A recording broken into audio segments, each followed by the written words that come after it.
A continuación, Panorama.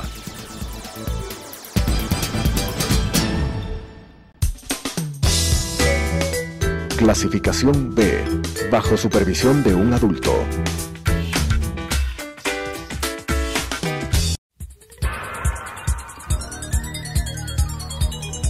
Las opiniones vertidas en este espacio por la producción y dirección del programa son de exclusiva responsabilidad de sus autores y de quienes intervienen en ellos.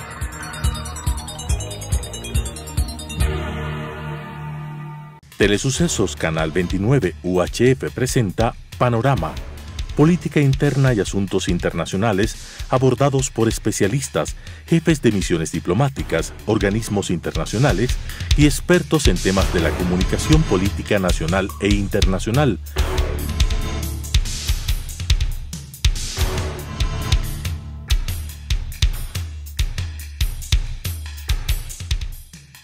Con la conducción del doctor Edgar Jaramillo.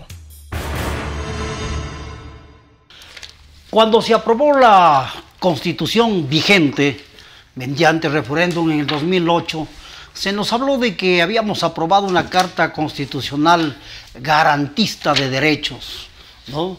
Y además se hablaba de que la participación ciudadana, es decir, se planteaban asuntos que nos hacían pensar que íbamos a tener una democracia plena y que iba a garantizar la participación de los ciudadanos, ¿no? Por otra parte, se señaló que los asambleístas, este nuevo membrete que adquirió el Congreso Nacional, tenía las facultades de legislar y fiscalizar. Y cuando empiezan las campañas, siempre nos están hablando de que vamos a fiscalizar, pero llegado el momento y si analizamos lo ocurrido desde que se aprobó la Constitución del 2008, vemos con preocupación que esta tarea fundamental de la Asamblea no ha ocurrido.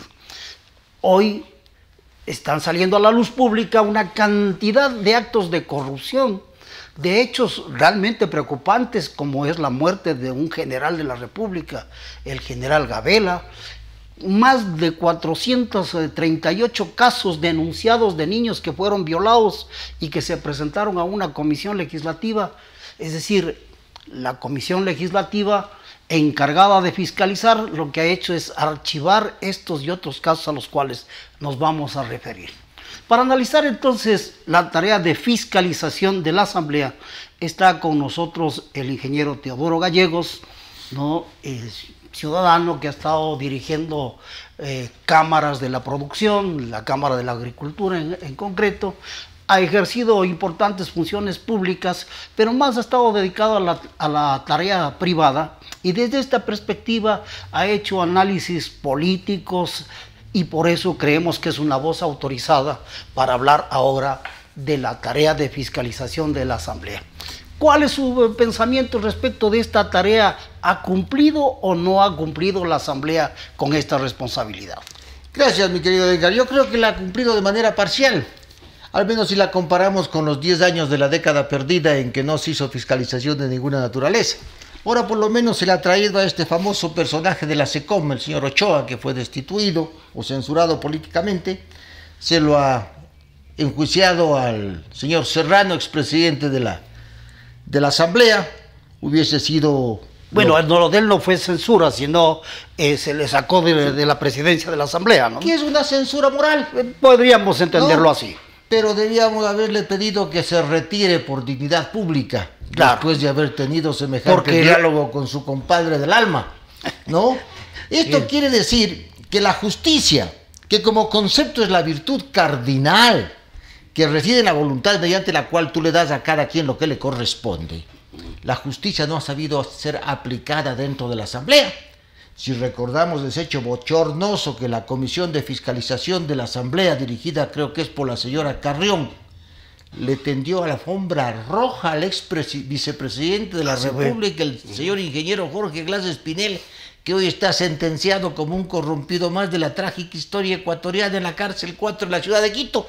Es inaudito. Entonces, ¿qué justicia puede haber? Si Santo Tomás de Aquino decía que la justicia, el hombre que aplica la justicia, el hombre que es justo, no es solo aquel que sabe lo que es correcto, sino aquel que obra correctamente. Y en la Asamblea ha habido gente que no ha obrado correctamente de ninguna manera.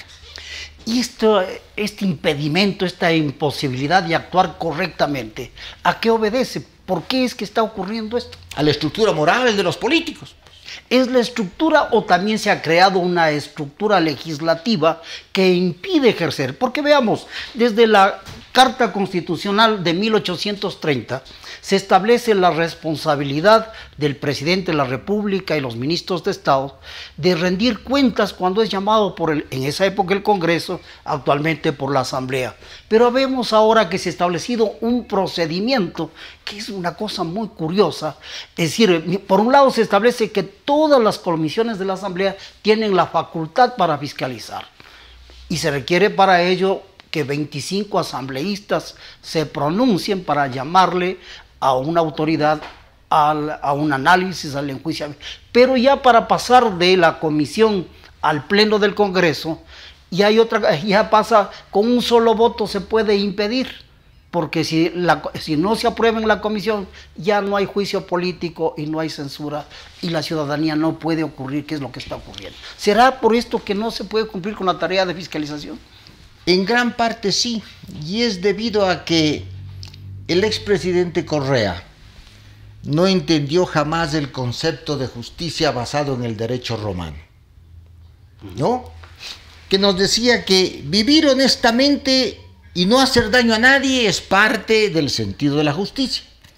Y que además la justicia es la ética, es la honradez y es la equidad en dar a cada quien lo suyo. Y como el hombre era trabiliario, la justicia la interpretaba en función de sus propios intereses. Entonces había que generar trancas en el camino para que la Asamblea no pueda juzgar los actos de su gobierno. Ha habido que esperar más de 10 años que el presidente Correa y toda su gavilla de colaboradores desaparezcan de la escena política, o al menos la gran mayoría de ellos, para que se comience a vislumbrar un sentido de justicia en este país y se comience a sancionar a aquellos que se han saqueado los fondos públicos. Esto es penoso, pero por lo menos hay un hálito de esperanza de que la justicia va a llegar a todos aquellos que durante más de 10 años evitaron que se implemente en el país la justicia y prime la impunidad como han logrado hacerlo. Esto creo yo que está cambiando y eso es positivo.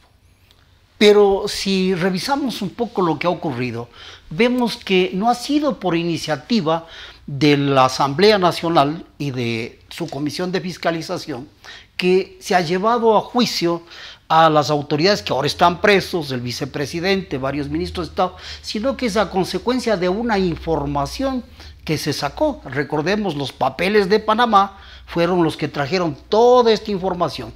Y a su vez el gobierno norteamericano, a través del Departamento de Justicia, fue quien habló sobre los temas de Odebrecht y otras cosas. Y entonces ya frente a realidades y a la evidencia de los hechos es cuando empiezan a actuar, pero no para cumplir su responsabilidad. Pero además, mi querido Edgar, se debe a la implosión que genera Lenín Moreno dentro del gobierno.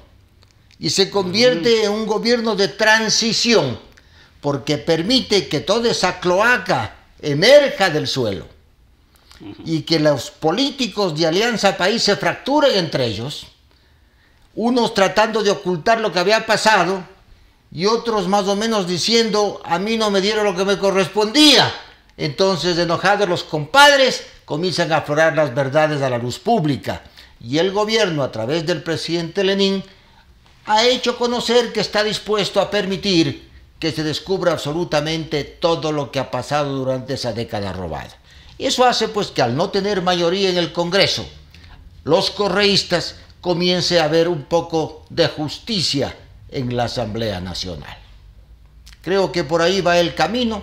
Esperemos que la presión ciudadana continúe y que, acabado este gobierno, tengamos la posibilidad de estructurar leyes o reglamentos como los que tú acabas de mencionar, que han hecho tan engorroso el trámite de fiscalizar que los sapos siguen siendo sapos y la justicia no les alcanza.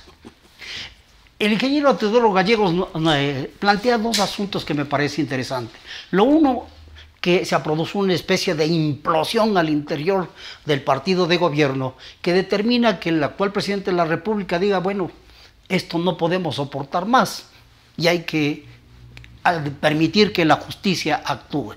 Y lo otro es que esto que me parece preocupante es la presión ciudadana, porque de lo que estamos viendo, la presión ciudadana que se manifestó en algunos momentos, hoy como que se ha desvanecido, ¿no? Entonces, que es un tema absolutamente importante, el de la participación ciudadana, no se está produciendo. Lo que pasa es que, Edgar, la corrupción se ha vuelto el pan de cada día. Entonces, como que se vuelve parte del convivir cotidiano. La gente se acostumbra. Se acostumbra y dice, bueno, así pasa siempre, ¿no? Y hay un problema más grave todavía que la ciudadanía está sufriendo, producto de la década robada, que es el desempleo. Entonces, la gente que no tiene qué comer, la gente que no tiene cómo educar a sus hijos, la gente que está perdiendo o en camino a perder el empleo, tiene una preocupación mucho más grave que preocuparse de quienes llevaron la plata. Pero a medida que la economía se va recomponiendo, a medida que la institucionalidad se va estableciendo en el país o restableciendo, yo creo que la sociedad civil va a ir tomando conciencia de que hay que ponerle el cascabel al gato para que esto no vuelva a suceder, porque esto sí que ha sido trágico para el devenir nacional. Mira que yo no quiero hacer leña del árbol caído.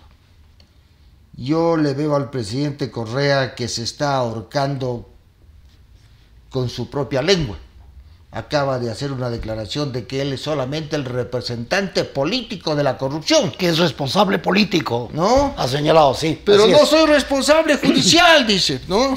Yo cambié las leyes, yo dejé que mis amigos se roben el billete, pero yo no soy responsable de que se hayan llevado la plata y a lo mejor de lo que yo pueda tener, sino que simplemente políticamente.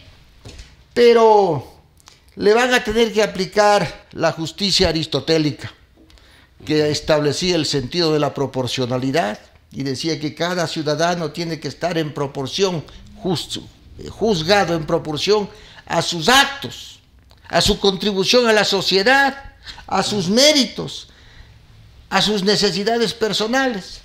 ¿Qué necesidad tiene el presidente Correa? Creo que tiene la necesidad de ir a una correccional para corregir sus actos del pasado y no volverlos a cometer en el futuro. Y eso implica que va a tener una disyuntiva en esconderse en Europa si es que Bélgica le concede asilo o venir a la cárcel de la Tacunga, salvo que le pongan junto a su ex vicepresidente en la cárcel 4. Pero yo me pregunto, la justicia tarda pero llega, mi querido Edgar. Fíjate que le escuchaba al presidente Correa decir, ¿por qué no vienen estos corruptos prófugos de la justicia a dar la cara ante la ley? Sí, señalaba que son un acto de cobardía no venir a rendir cuentas. Y yo me pregunto, ¿dónde está la valentía de este hombre que tanto abusó y atropelló con el poder? Un hombre que se bajaba de un carro y ordenaba que le metan preso a quien le quedaba viendo. A una señora en Riobamba le hizo meter presa porque le había hecho una mala seña. Un extraviario de esta naturaleza, hoy encerrado en Bélgica, no va a poder salir de ahí porque si sale, Bélgica es un país pequeñito, si es que logra asilo y cruza la calle para irse a Francia a comprar pan, le van a coger de la oreja. Eso ya es un castigo para un atrabiliario y abusivo como él. Pero Dios tarda, pero no olvida. Bueno, pero veamos en la práctica. Es absolutamente cierto lo que nos señala el ingeniero Gallegos en cuanto a que la responsabilidad política, como ha reconocido el expresidente de la República, acarrea responsabilidades administrativas, civiles, penales, no es que lo político. Pero esto entiende quizá la gente que tiene un mayor conocimiento de la legislación y de las implicaciones que tiene. Pero el ciudadano común y corriente dice, ah, sí, cierto, vea lo que dice, tiene la decencia de reconocer que es responsable político, Y eso no implica más nada. Otros han sido los que se han robado y otros tienen que ser los juzgados. Entonces, aquí, ¿cómo hacer que la ciudadanía comprenda que este reconocimiento de la responsabilidad política acarrea otras responsabilidades? No es que ahí se queda, porque aparentemente esto que puede ser ingenuo, así es como está entendiendo la gente que no tiene mayor conocimiento de las leyes. Yo creo que es importante explicarles en sencillo, dándoles ejemplos. Por ejemplo, si el dueño de casa le encarga a su empleado el custodio de la casa porque se va de vacaciones, y el custodio de la casa, ¿no?, dice, como no está aquí mi empleador, yo también me voy a dar una escapadita y le voy a pedir que me dé cuidando la casa a alguien que yo sé que es un ladrón contumaz. Y cuando regreso el hombre se ha robado la televisión, se ha robado el radio, se ha robado la cama, los muebles. Caramba, yo también soy responsable, no puedo decir yo soy solamente el responsable político. Si yo puse al que cuide, yo nombré a las personas que saquearon los fondos públicos y yo reformé la ley para que puedan hacer de su capa un sayo. Yo impedí que la Contraloría pueda sancionar a la gente y hacer las auditorías antes de que se consumen los hechos. Yo le prohibí a la Fiscalía que intervenga a través de una ley para que no pueda juzgar delitos penales como enriquecimiento ilícito, robo, peculado, lo que sea, sin informe previo de la Contraloría. Entonces, si yo he hecho todo eso, no puedo decir que solamente soy el responsable político. Yo creo que esta tarea pedagógica de que la ciudadanía comprenda les corresponde a los gremios, a los líderes políticos, a los líderes empresariales, porque de otra manera queda todos los actos de corrupción sepultados, porque la gente no entiende y no deberíamos extrañarnos de que un nuevo proceso político electoral a lo mejor sean rehabilitados todos quienes están siendo enjuiciados en este momento. Quizá yo creo que hay que hacer una reforma desde la base, Edgar, ¿no? Aquí lamentablemente en los colegios se suprimió las clases de ética y de cívica. Se ha perdido el patriotismo. La gente ya no sabe ni qué es la cívica. No saben qué es la ética, ¿no? Y si no tenemos valores y principios, entonces estamos a merced de las intenciones, por más protervas que éstas sean, del malandrín de turno. Ese tipo de cosas hay que cambiar a través de la educación, pero desde la base, para que nuestros hijos tengan principios y bases morales sólidas que impida que se vuelva a repetir un evento de esta naturaleza. Pero obviamente comparto contigo que todos los dirigentes sociales tienen la obligación moral de tratar de hacer que la gente entienda a plenitud que las arbitrariedades cometidas, que el abuso del poder conducen a la falta de transparencia y que la falta de transparencia implica abuso y recolección de dinero ajeno. ¿Y qué pasa cuando esa recolección de dinero ajeno va a los bolsillos de los sátrapas en vez de ir a la educación y la salud del pueblo menesteroso? Es ahí atentar contra la vida humana. Cuando yo me entero que uno va al seguro y pide una cita médica porque tiene cáncer o está con un tumor y le dicen venga después de 3 meses, a lo mejor cuando el señor regresa ya está tomado todo el cuerpo, eso es crimen, ¿no? Que se podría evitar si la gente no se robara el dinero ajeno, si se podría invertir en salud y en educación. ¿Cómo puede ser posible que se hayan hecho edificios sin escaleras? Hay un hospital en Guayaquil que están ahora haciendo las escaleras, por favor. Y a un elevadísimo costo. Obvio. ¿Cómo puede ser posible que se contrate a una compañía china para que haga la plataforma esta financiera en la avenida Amazonas, ¿no? Cuando hay tanto ingeniero civil y compañía de construcción en el Quito y en el Ecuador que podía haber construido a mucho menor precio. Porque un departamento de lujo se consigue a $1,500 del metro cuadrado y acá han ido a pagar casi a $3,000 del metro para que se inunde con el primer aguacero. Esto es inaudito. Sí, es inaudito, como nos dice el ingeniero Gallegos, y yo comparto su criterio, que estos recursos que se han llevado determinadas autoridades debieron haberse empleado en la educación, en la salud, porque es inadmisible que a un jubilado le den cita cuando recurre a la seguridad social para de 6 meses, es decir, ya seguramente hasta se muere una persona así. Esto es imposible de admitir. Pero veamos otra cosa, ingeniero Gallegos. Cuando se aprueba la Constitución, se crea un cuarto poder, que es el poder ciudadano, dicen, para que la ciudadanía tenga derecho a fiscalizar. Y vemos que el denominado Consejo de Participación Ciudadana y Control Social, que también tenía como una de sus tareas fundamentales el control de la corrupción, visto la cantidad de casos que hay, no ha cumplido con su función. ¿Qué hacer para que ese organismo funcione? Bueno, ahora le dan un viso de esperanza al menos, porque va a haber miembros del Consejo de Participación que van a ser elegidos de manera popular. No garantiza del todo que vas a tener ahí gente proba, pero por lo menos no van a ser puestos a dedo por el presidente de la República como fueron los anteriores, y que hoy el grupo que está es un grupo que ha rescatado la dignidad de la institución, encabezados por este patricio ecuatoriano que se llama Julio César Trujillo. Pero a lo mejor mañana no tenemos otro Julio César Trujillo, tenemos uno parecido a Correa y el problema se complica de nuevo. Pero en el fondo, en la raíz, mi querido Edgar, yo soy enemigo de estas novelerías. Yo no creo que tenga que existir el Consejo de Participación Ciudadana. Y esto del quinto poder es una ridiculez. Uno tiene que volver a lo tradicional, a la división del poder de Montesquieu. Eso es lo que tenemos que tener, no dejarnos llevar por estas novelerías del socialismo del siglo XXI. Eso no conduce a nada bueno. Uno tiene que tener rigurosidad en lo que hace y perseverar en lo que funciona. Porque cuando nosotros comenzamos a experimentar con el Estado, estamos experimentando con el futuro de la gente. Y no tenemos derecho a eso. No tenemos derecho a poner en riesgo la institucionalidad del país, porque somos como gobernantes responsables del porvenir del ciudadano. Y eso implica seriedad en los actos que uno tiene que hacer.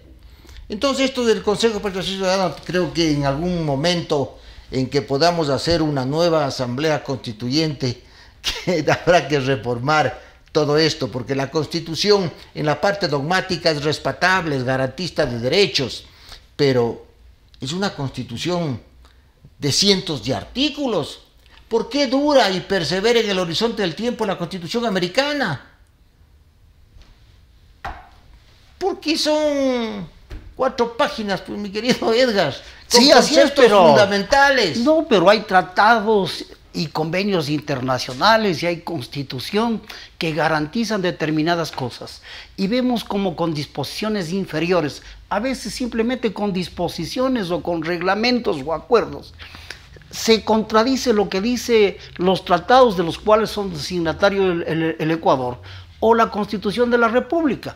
Por ejemplo, tenemos una ley orgánica de transparencia y acceso a la información pública. Y recordemos que el presidente de la República ordenó que no se entregue información, simplemente en una de estas denominadas sabatinas dijo: ordeno que los ministros no entreguen, ni ningún funcionario entregue información a los asambleístas, porque yo ordeno, punto final. ¿Cómo hacer entonces? Ya no depende de la Constitución ni de las leyes, sino de estas actitudes autoritarias que contradicen lo que establecen las normas. Es que es gente de mente ofuscada, dañada, la que toma ese tipo de actitudes. Pues la Constitución alemana decía que había que trabajar en función del bien común del ciudadano alemán, y Hitler exterminó a cientos de miles de judíos, ¿no? Entonces, no importa qué ponemos en la ley, el papel aguanta todo. Si no hay estructura moral en los gobernantes, estamos perdidos, mi querido Edgar. Por eso es importante que la gente aprenda a fortalecer los valores. No, claro, principios y valores, y aprenda a discernir y a elegir. Mira, la ciudadanía va a tener que castigar en las urnas a quienes han sido parte de todo este asalto durante 11 años. Yo creo que Alianza País o la Revolución Ciudadana, o como le quieran llamar, van a ser exterminados. en las próximas elecciones, producto de sus propias divisiones internas y de lo que han hecho y de los hechos consumados que han generado. Pero se vislumbra también que el pueblo está dispuesto a apoyar a gente que ha hecho obras en el pasado visibles y que no ha sido parte de la corrupción campeante a través de la historia republicana. Mira, yo veía el otro día coincidentalmente un tumulto de gente en Cayambe y entré a curiosear, ¿no? Porque soy curioso en este tipo de cosas, estaba buscando bizcochos y vi que era un acto político, ¿no? Y en ese acto político le vi que estaba Federico Pérez Intriago, que veo que está de candidato a prefecto. Ajá. Y el comentario que hacía la gente decía, este hombre hizo la autopista Los Chillos, la vía Calacalil Independencia, la carretera Intervalles y no se roba plata, tiene derecho a volver a intentar a ser prefecto. Me pareció que si hay entonces algo de memoria histórica en la ciudadanía que reconoce la trayectoria de algunos funcionarios. Usted mismo acaba de señalar un reconocimiento a la trayectoria, al prestigio del doctor Trujillo, que ahora está encabezando el Consejo de Participación Ciudadana. Pero cuando este consejo, como ha ocurrido en estos días recientes, la directora técnica de este organismo, encargada del combate a la corrupción, presenta una demanda, a la semana siguiente violentan su casa, le roban los documentos, le destrozan los bienes, se llevan las computadoras. ¿Qué garantía hay entonces para que estas personas y estas entidades en donde está imperando una visión distinta, quizá con una ética probada, sean víctimas de estos actos? Mi solidaridad con la señora y con el Consejo de Participación Ciudadana. Pero la pena y la indignación que eso genera también trae consigo una cosa positiva. Quiere decir que los pillos están asustados. Por eso asaltaron la casa y se llevaron la computadora. Los sinvergüenzas están por caer. La justicia les está persiguiendo. La ley va a prevalecer. Entonces me da un poco de optimismo de que los días del mañana serán mejores que los del pasado.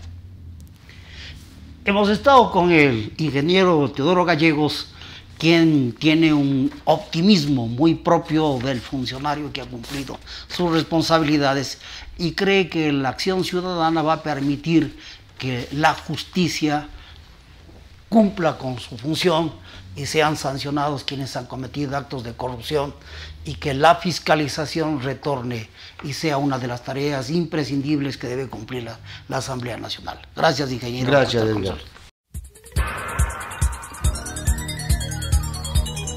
Las opiniones vertidas en este espacio por la producción y dirección del programa son de exclusiva responsabilidad de sus autores y de quienes intervienen en ellos.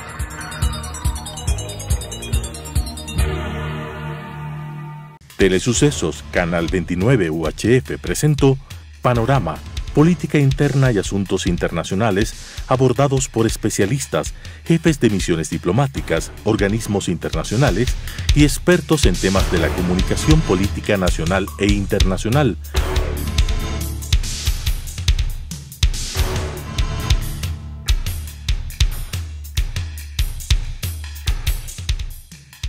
Con la conducción del Dr. Edgar Jaramillo.